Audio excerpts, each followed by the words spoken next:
નિર્ણય લેવા માટે સત્ય સાથે દોસ્તી કરવી જરૂરી છે. નાની નાની વાતમાં કોઈને કોઈ કારણસર આપણે સાચી વાત કહી શકતા નથી.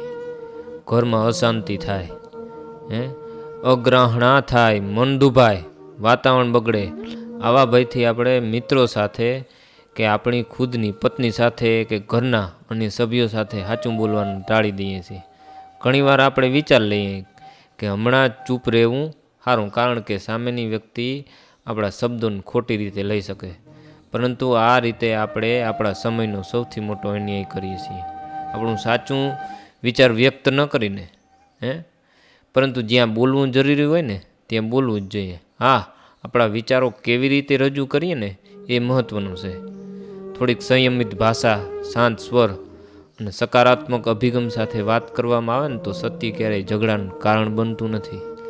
વિચારોની અભિવ્યક્તિ દબાવી દેવામાં આવે ને તો મનમાં ગાંઠ બંધાય છે અને સમય જતાં એ ગાંઠ મોટો વિસ્ફોટ બની શકે.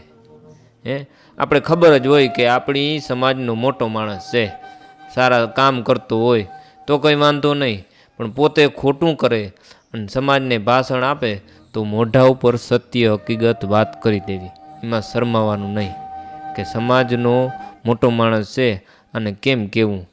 પણ એમને ખરાબ પણ ન લાગે ને અને ધીરેથી શાંતથી પ્રેમથી વાત કરો એટલે કોઈ જ પ્રોબ્લેમ થવાનો નથી. સત્ય બોલવાનો અર્થ કડક અથવા અપમાનજનક થવો નથી. સાચી વાતને સમજદારીથી સામેવાળાના મન આપી શકાય ને. શબ્દોની પસંદગી અહીં સૌથી મહત્ત્વની છે, કારણ કે સમય તો વેતો જ રહેવાનો છે, પરંતુ આપણને સમયને કેવી રીતે જીવીએ ને એ આપણા નિર્ણય પર આધાર રાખે છે.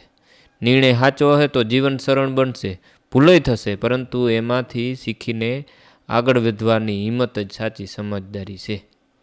વિચાર કરો, સમજદારીથી પગલાં ભરો અને જરૂર પડે ત્યાં બોલવાની હિંમત પણ રાખો. આ જીવનને સંતુલિત અને સુખમય બનાવે છે. જય દ્વારકાધીશ, જય મુરલીધર.